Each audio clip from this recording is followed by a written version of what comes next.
I'm Amy Budge from Bigton Farm on Shetland. I'm a farmer here in the south mainland of Shetland. We have 90 suckler cows here and about 500 breeding sheep. We also grow 60 acres of barley. I'm Stuart Balfour and this is the craft Lunnister Solom in North Maven, Shetland. We have some Shetland cattle, and we also grow some Shetland crops like Shetland oats and Shetland kale. Hello, I'm Duncan Gray. I'm a crofter in Onston, Shetland. We're as far north as you can go in the British Isles. We run about 500 head of sheep and half a dozen cattle. We took part in the wider project. We started in May and it went through till about the end of July. And over that period then we did 3 or 4 surveys spaced out through that time, looking at the different birds, where they were nesting and doing bird counts through that time. And we also did a survey into the habitat that they were in, the vegetation and the wildflowers and that, which was also very interesting. We got really simple guides to follow, which really helped, and it meant that you knew exactly what you were meant to do. We were out checking the stock and I just noted when I saw a bird or we saw birds nesting. But in this area we had 4 out of the 5 species nesting. My father and parents were very interested in it, and they'd pass on what the different bird species was.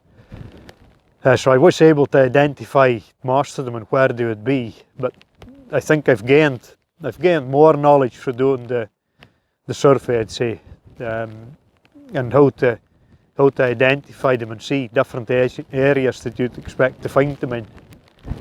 The survey itself was enlightening in a way. It showed you what areas the birds were nesting in, or made you pay more attention to what area the birds were nesting in. They'd always been here anyway. The survey has made me be more aware of the nesting birds that are on the farm and made me realise just to look out for them.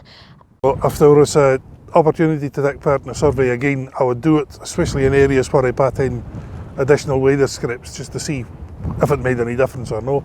The more people that's doing that, the better. Then we have a wider area we're covering, and I think it's good for your knowledge and good to know what's around you. For anybody that's not taken part in a survey like this before, it's no difficult to do, and it does show you what weather is on your land and what difference you can make to encourage them in. It doesn't take much to manage the land that the birds like and what habitats they prefer.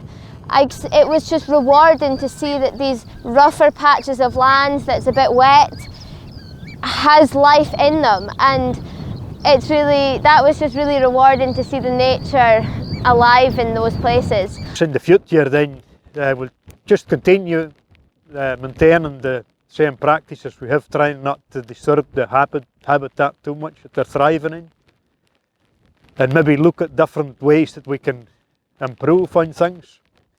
Because of the locations that crofters occupy is very important for supporting wildlife, because we're in the rural edge.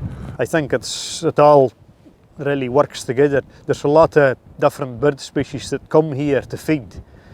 For example, when we harvest the oats and that, then we get the twite and different birds like that coming and feeding. And we have the oyster catchers strangely nested just in the middle of that field in the spring. Wading birds and any birds can live alongside livestock. They really work in harmony with each other because the livestock prepare the habitat for the birds that they then can use to nest on.